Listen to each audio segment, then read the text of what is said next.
happening, everyone? Thank you for joining me for another episode of the Adventure Box Podcast. That's right. Today we're going to be talking about history, all brought to you by the great game of Historical Conquest. This is our game. It is actually a card game, much like Yu-Gi-Oh! Pokemon Magic. You get a deck of cards called a starter deck. It's everything you need in order to play, but this is like all world history, so it's a mixture. While these ones are based on one era at a time. So if you want the Vikings, if you want the Greeks, the Romans, let's see, World War I, World War II, the Romans, so forth. You buy these and add them to your starter decks. Put them together. It's a great Christmas present. Christmas is coming up. Share it with your friends, your family, and all those around you. Okay, enough said with that, because let's go into colonial life. So today and Wednesday, Monday and Wednesdays, we talk about colonial life for this month. Next month, we're going to be talking about the French and Indian War. And I do not know why they're not teaching the French and Indian War, but it is so important. It is so big. And yet, we don't talk about it that much. I mean, it's the first time you're introduced to George Washington as a 20-year-old. So we're going to actually go through a lot of the influence of the experience of George Washington during that war. Also, a lot of the other generals on the British side, because again, George Washington was fighting on the British side and also the French side. Now, I apologize. We're going to be doing a lot of French names, and I am going to butcher them. It's no disrespect whatsoever to the French. My ex-wife basically told me that I could not speak French. She tried so much because she could speak it somewhat fluent, but I could not get down. I like Spanish. I like Latin languages. The French, no. Totally different. Some people can do both. I was not gifted with that. So let's go into what we're going to be talking about today, and that is the start of the French settlements. Now, let's go over a little bit of the history of French exploration. Okay, so they start off, remember, Giovanni de Verrazzano. So he was actually the first one to come over and explore the east coast of North America in behalf of King Francis I. So that was great. He came over, charted all the way down to North Carolina, all the way up to Newfoundland, and then came home. We've already talked about this during Age of Exploration when we were talking about the French exploring with the Age of Exploration. But the next one, so that was 1524. 10 years later, it took him 10 years for another major explorer to come out. And this was Jacques Cartier. Jacques Cartier. His first voyage was in 1534. Commissioned also by King Francis I, who was still in power. He was actually able to explore the Northwest Passage to Asia. That's what he was looking for. So he wasn't actually going over the United States. Well, he tried to go over the United States, but you couldn't do it. It was impossible during the Age of Exploration. There wasn't the ships made available to be able to do it, because you'd actually have to go well into the Arctic Ocean to do it. You couldn't go to the Hudson Bay. Remember Hudson Bay? Hudson, yes. Henry Hudson is the one that found that bay. But what Cartier did is he went down the St. Lawrence River. He was trying to find that way, that large river going through and possibly getting to Asia. But he found out that it wasn't possible. So while there, he had to settle for a time, over basically about 2 years. Well, 2 years being 1535 and 1536 was his second voyage. 1534 is when they went the first time. 1535 is when he came back for the second voyage. And he sailed further down the St. Lawrence River, reaching the indigenous villages of the Stadacona. So modern-day Quebec, basically, is where that is. And then after that, he went down to where Montreal is currently. And so he explored deeper, but really found out that his ships could not make it down that river. So he turned around, but he did actually leave people in in Quebec to explore it. So let's go to Quebec. Okay, so you have the attempt to colonize wasn't really until 1541, but he actually settled in the village, in an area, in 1535 because the winter came and he couldn't sail back. So he basically had to establish Quebec City, or what was Quebec City. And if it wasn't for the indigenous that were there, they would have all died. The indigenous actually gave them a drink that cured their scurvy, or cured their, basically, you know what scurvy is? It's basically the lack of vitamin C in your system and a few other things, but it does some major problems to a person. So 1536, they came back, or they went back to France. But they knew that it was really important to start settling that area. So by 1541, they had the money, the ships, and everyone else that was going to help out, and brought them back for the third expedition. So Cartier went back and established the settlement near Sarcona. Again, indigenous location, but that settlement failed because of harsh conditions. Conflict also with the indigenous people, because I think they were getting smart to the French and what they were actually doing. They weren't all about fur trading. And then also the lack of resources. So basically the French abandoned the site a second time, and they went back to France. So what happened? 60 years later, and we went over this. If you want to find out why it happened, what happened to King Francis, that he didn't send another expedition, read up on that. It's in your curriculum, and we talked about it during the Age of Exploration. Go back to that episode. But here is where they left 1541 and returned 60 years later, 62 years later, in 1603. This one was Samuel de Champlain. Now, he came in, and he had an expedition to search out the St. Lawrence River again and to map it out. So that's what he did. He mapped out that region. He created a map that gathered information to bring back to France. And again, they didn't establish Quebec yet. So again, they found the land, 1534. They had their first settlement because they were stuck there for the winter, 1535. They got into trouble when they came back in 1541 and had some conflict with the indigenous people there. 1603, they came back again, but they only mapped out the river. Okay. 5 years later, why in the world does it take? Now, this is all hindsight. Hindsight basically means looking back into the past. And so, not that, a lot of times, have you ever done something and you're like, man, I really should not have done that? Well, that's like me having hindsight. You're like, now that I'm like into the future, I could actually say I shouldn't have done that and I would have changed it. Well, you can't change it because you can't change the past. Same thing for the French. A lot was going on during this time, especially wars between English and France, Spanish and French. One thing that was really big that was going on was the Spanish were trying to take over France.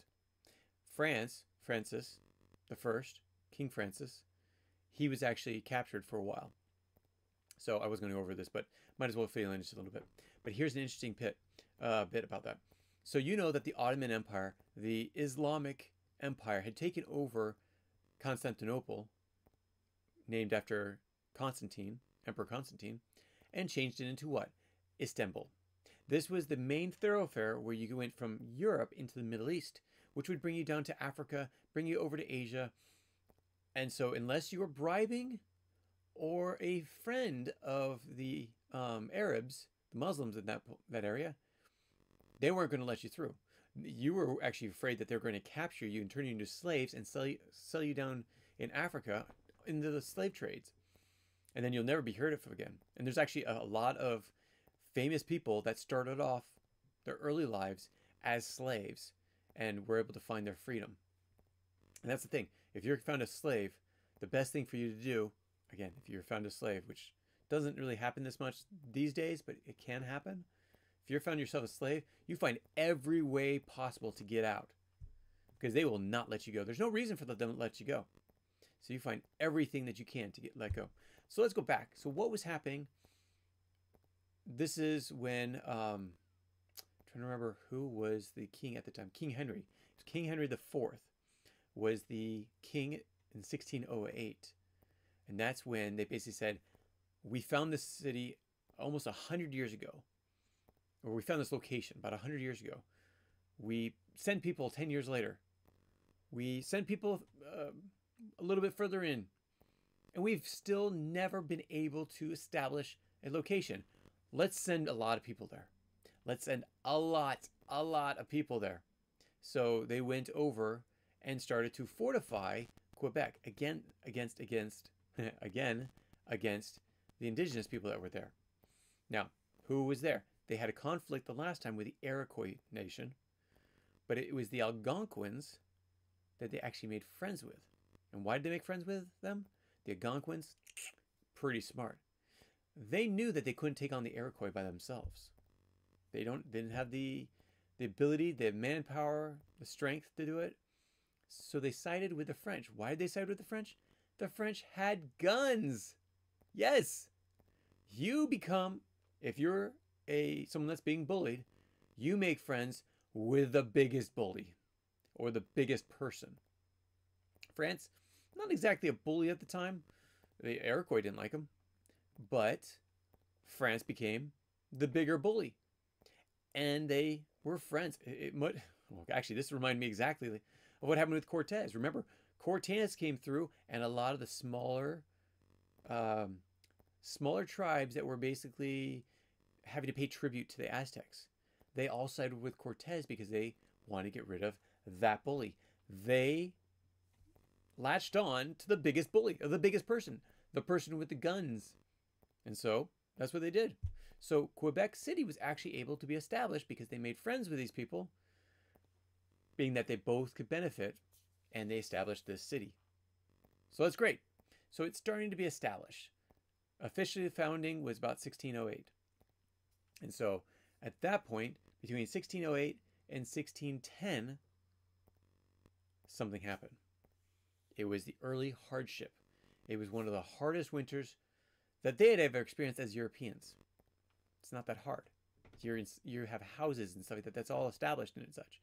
Here you have makeshift shacks and places that are not as airtight or as well established as those you had in France. So they had a lot of issues. And so they had scurvy come along. And so with scurvy, like I was saying before, in the 1500s, they were hit with disease. It was the Native Americans that basically allowed them to live. The same thing happened. So only 8 out of the original 28 settlers from the first ship that came over were still alive. Because, thank you, the indigenous people that were there, the Algonquins, actually helped them to survive. So now they have this alliance with this city, this indigenous nation. So now the French basically have to pay up. But there's only 8 explorers. Well, for a time. Because settlers keep coming over during this time. And the strengthening of the settlement continues to grow. The French and the indigenous alliance, the French and Algonquin alliance, would last decades afterwards. So they were able to establish some great things coming in Quebec. Now, where is Quebec? So going over to this image, let's go a little bit over Quebec. Quebec would be over here. Let's see, Quebec City, right here. Let's zoom in. So if you didn't see it, let me zoom out. This is the east side of North America, being Canada and the United States. And then coming down, there's Quebec City. Now, Quebec City, it's quite large. Minus all these nuisance of things that pop up above in this map. This is the city of Quebec, Charlesbourg. But Quebec was not that large starting out. And it actually came over here. Where was it? Where's the fort? There it is. This is where the original fort was. Let's see. Let's type this in. Fort Quebec. Quebec. Oh, sorry, no, it was over here. It's just below it. I missed it. This is where all the forts were. This is basically where the main fort was, and the artillery and such. And why was it? It's because it was in a peninsula. It was free on two sides because it was a peninsula. So the upper region and the lower region were safe, and they only had to build a wall from one side to the other, covering this peninsula. Okay, and then let's see. So at this point, we then have, let's see. Stop it. Okay, I'm going to bring up an image I have of Quebec City. This is Quebec territory. This is the province of Quebec during that time. And Quebec City was right around here. Okay, so that being said, let me show you a picture of Quebec City when it first was established. This was one of the first established maps of Quebec. Here's the fort right on the end of the peninsula. Here's the wall that was made for the fort and the cities within. And there's a little bit of establishment up north of it. So this is right down here, St. Lawrence River. Okay, so let's go to another picture. I'll show another picture. This is what it looked like. Now, here's an interesting thing. If you can't see this and you're listening to the podcast, I'm going to explain this to you because this is very important. Quebec was founded on a peninsula with very high cliffs. I'm talking 30, 40, 50 feet tall. And the city was built around it, but this cliffed area was extremely high. So if you're going to shoot cannons from the water, you had to be very close to shoot cannons up there. Problem is if you're on the top and you're shooting cannonballs down, you don't have to be that far away because you can shoot pretty darn far coming from a higher distance. So this allowed for that area to be established and be safe. So it was great for them. 1620, they constructed Fort St. Louis. So Champlain came in and began construction of their first fort in Quebec. So the company of 100 associates. So Cardinal, I don't remember his name. Richelieu, I don't know, established the company of 100 associates, which was tasked with managing the expansion of the colony, because the colony was getting pretty big and it was going into Algonquin land. Now, again, they're friends with the Algonquins, but how much does that stay if you're taking over their land? So this would be the fort that they created as you see it today. Now, at the same time, you wouldn't see all this grass up on top of these walls, but this was basically the fort based off of all the forts that we had seen in the past. So that's great. Okay.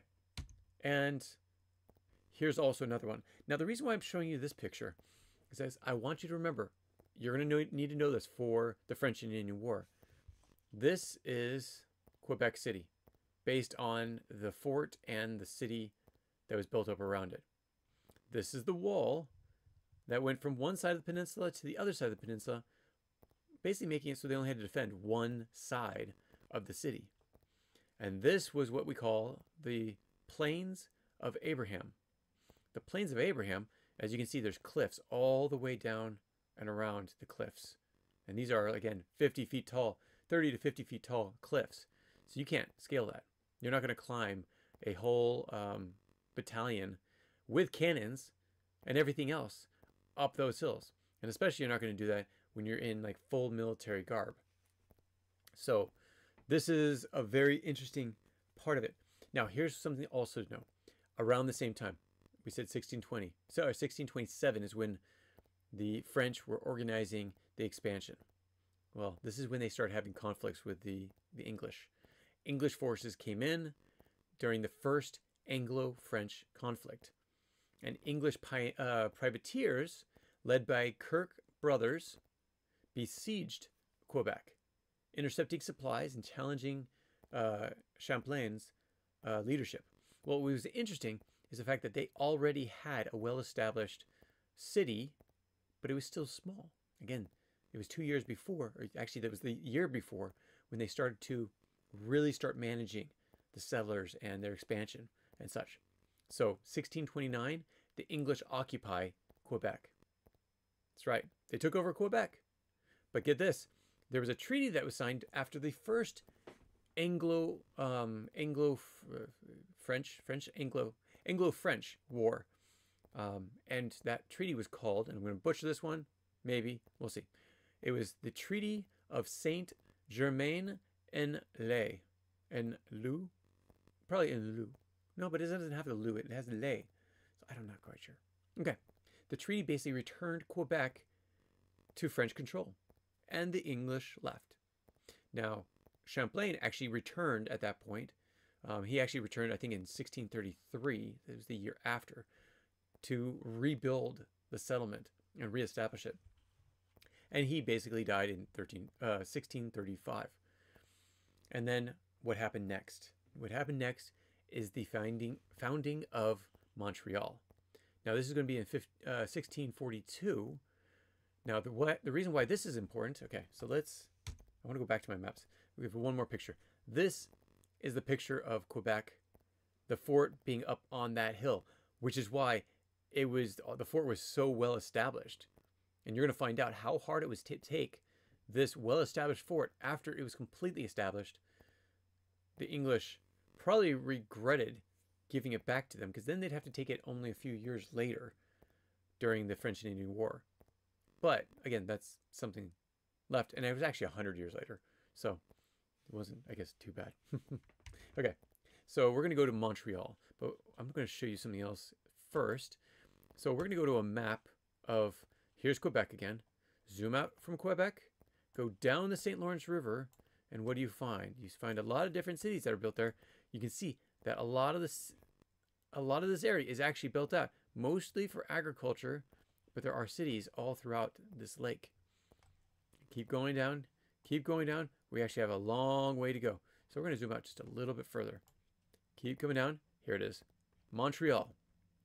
Now, Montreal did the same thing. So let's see, fort, and actually it's not fort, it's like what was it called? Fort Le, I have it right here.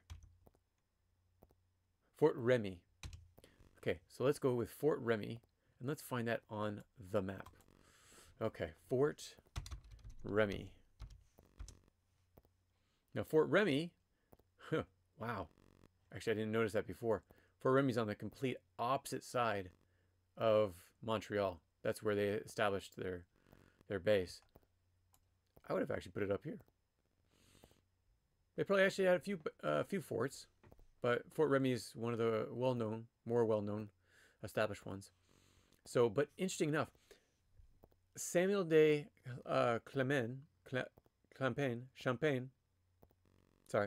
Samuel de Champlain actually came down and actually founded Montreal as well. He actually did it, well, I guess first it was Jacques Cartier. He did it in 1535. But then again, remember, everyone left at that point. Going back to the 1600s, now Samuel actually visited the area as he was fur trading. So at some point, he actually retired from leadership. He's like, I just want to be a fur trader. I just want to go out and hunt and trade with the indigenous. I'm done with this political thing. And so he goes out and he does that. He does some fur trading. Well, he goes down to Montreal, or the area where Montreal would be. Well, again, he dies in 1635. Now, he had a very big interest in this area, which is why he didn't go back to England when back to France when he retired. So there was actually a society of Notre Dame de Montreal, a Catholic organization led by Paul de Chomedey, and including a bunch of others, but I'm not going to butcher their names. They founded and established a new settlement focusing on converting indigenous people, and that's what Montreal was. It was basically to convert people. And if you look carefully, you'll actually see that there's a river here. I think that's a river. Yeah, there's a river there. This was actually considered an island. Well, I guess Montreal is technically all an island. Yeah, that's what the island is all of Montreal is basically on an island. And so they established it on this island. where they would bring in indigenous people. I would love to say that it was all by them volunteering, but as you know, the Catholic history was not that. They had in their minds they had good intentions. In others' minds, it was forced and probably not done the right way. Again, we have to see it from their perspective and able to understand history, so we don't repeat it. But then we see it in our own lives, so we don't repeat it. It's like the whole thing of, and see if we look here, yes, the fort is over here, but the city is actually up here. So I'm guessing there was another fort that I missed that they had established first when they came to Montreal. But they basically wanted to establish it on the island of Montreal because they could grow. It was unestablished by the native tribes, so they established it. But the difference between Montreal and Quebec, look how close. There's no cliffs. If that river floods, so does the fort. This is actually, again, Fort Remy. It's on the other side of Montreal. This one is another one. Oh, sorry. No, that's not going there yet. That's Detroit. We're going to talk about that next. So, Montreal gets established. It's basically founded in 1642. Okay. So, at that point, they struggle to defend land. They have a lot of issues that come up. But they are trying.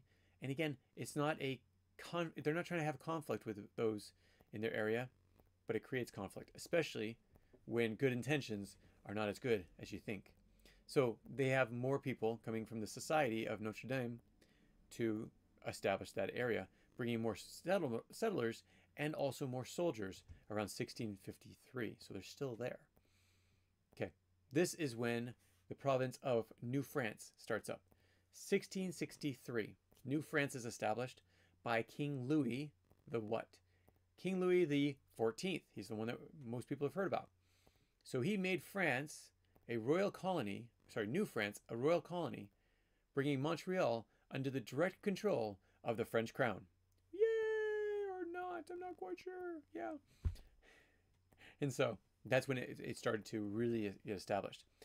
Now, what is happening? Again, why were the French there? The number one thing that the French were there for was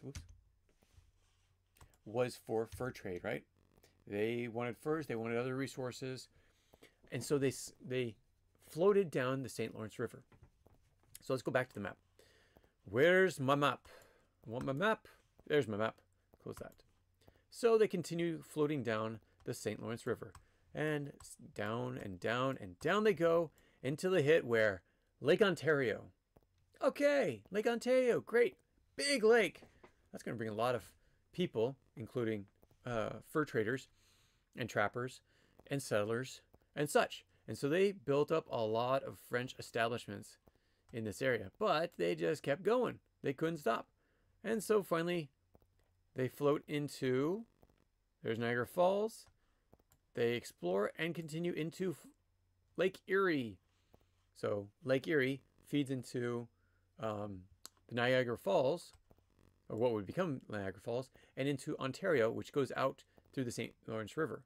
It's amazing how water collects and is established inside these lakes, and then it flows constantly, forever, down the river. Okay. And at the other side of Lake Erie is a place where they decide, hey, let's establish a colony here. This is Detroit. Now, if you know Detroit these days, Detroit is known for building cars. They have a huge industry. Why? Because it was easy at this point, when they started cars, to float ships down there. I mean, I'm talking about large ships down into that area, and they could actually load them. But you can't get past Niagara Falls. So let's actually look at this. I'm curious. So Detroit, there's Detroit. Obviously, there's no lake or no river that you can go through here. But when we ship things through like Europe, they actually bring it into the Great Lakes, and that's usually through the St. Lawrence River.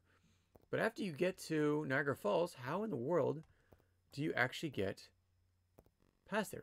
See, where's Niagara Falls? Niagara Falls, right there. Niagara Falls is a huge waterfall. It like drops 50 to 100 feet. You're not floating a ship up there. How in the world did they get ships from Detroit all the way there? This is actually a genuine question. I am stumped. This is a good time to actually ask the start of a good expert, which is something that accumulates a lot of different things from a lot of different places. How do ships arrive from the Atlantic Ocean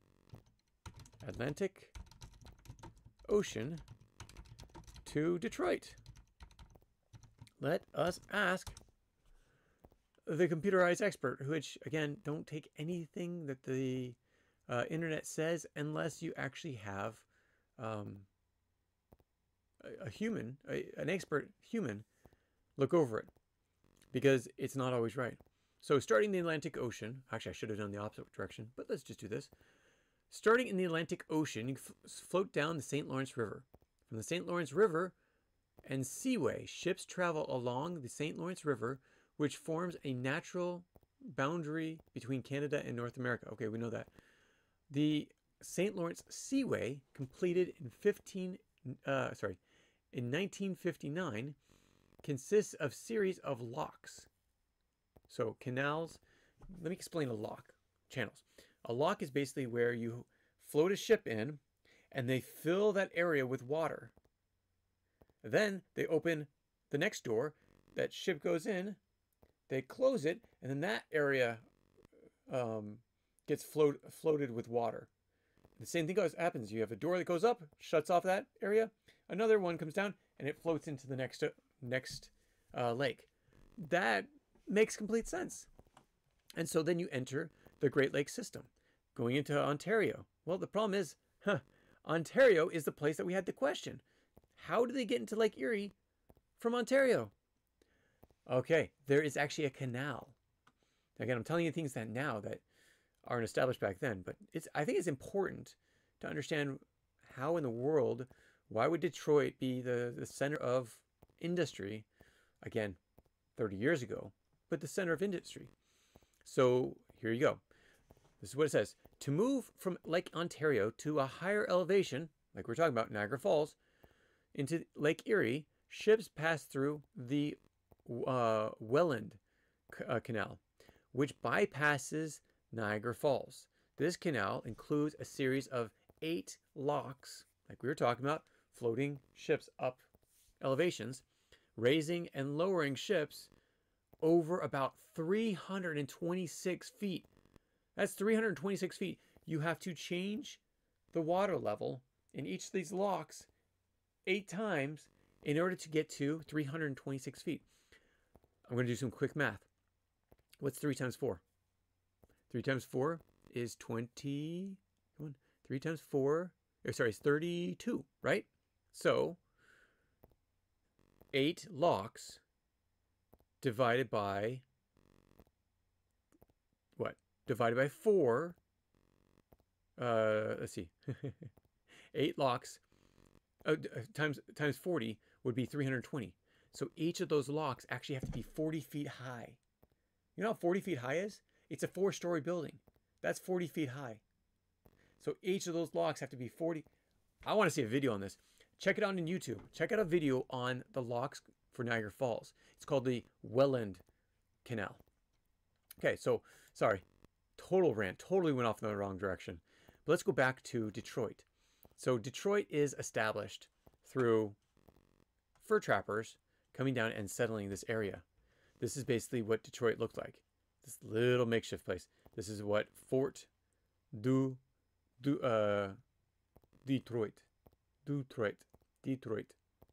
So Fort Detroit. I don't know if Detroit. I don't know. Again, I can't do French. So, okay, they established Detroit. This, again, was established, let's see, going back to my notes. Let's see. So, Detroit was established. Yeah. So, a French explorer goes down for fur trading in 1615. So when Quebec was established, there was a lot of fur traders that went in.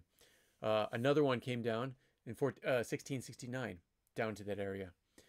So late 1600s was the rise of English influence in the area. And the French didn't like that.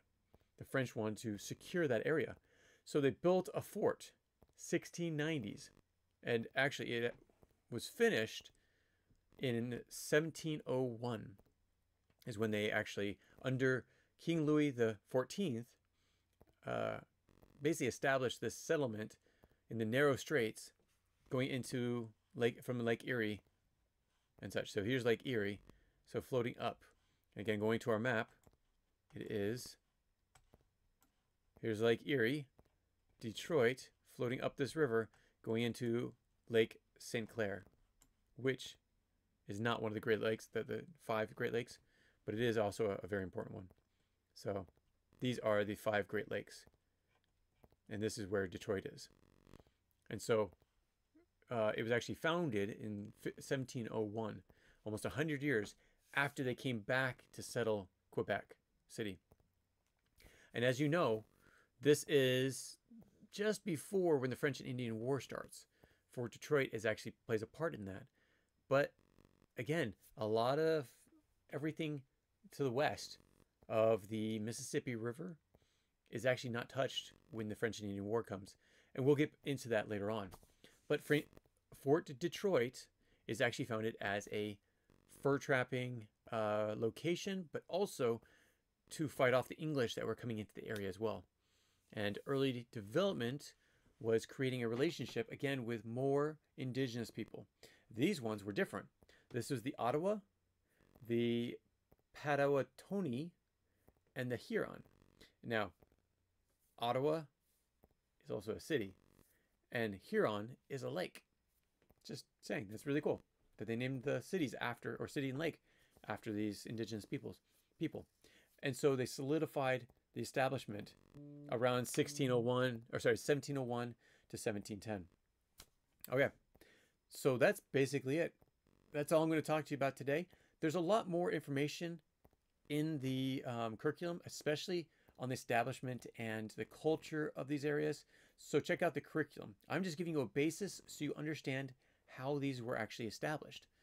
And I also gave you a little bit of extra that I did not plan on doing. It was a rant, but it was a curiosity. Have you ever had those kind of curiosities? In history, you should always have those curiosities. When you're thinking about something or learning about something, the only way it's really going to get established in your mind is if you actually start to think about it and say, hey, you know what? I really want to know about this. 1, 2, 3 things. How do I learn about this? I'm going to go, and maybe it's going online. And don't trust everything you find online, but it's a great place to start. You go online, you find the right kind of resources. You can somewhat trust the History Channel. If you find like the Museum of Ontario. If you want to know about Ontario, find the Museum of Ontario. I actually used it for part of this. Montreal has a museum. They have a lot of information online. Those are more reliable sources. In the future, we're actually going to give you very reliable resources because we're using machine learning to be able to allow you to ask George Washington a question.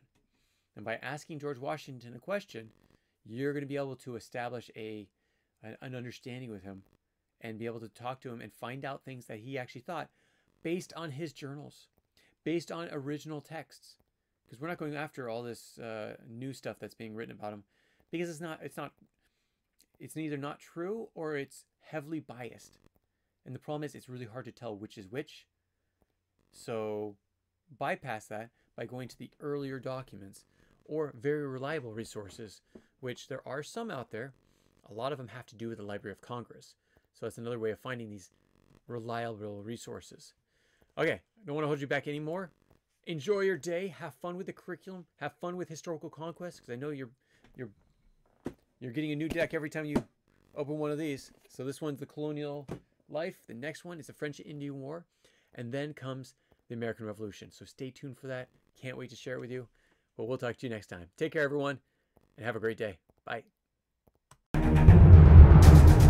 you have any comments or questions, add them to the comments below. Otherwise, We'll see you next. We'll see you tomorrow. Actually, take care. Bye.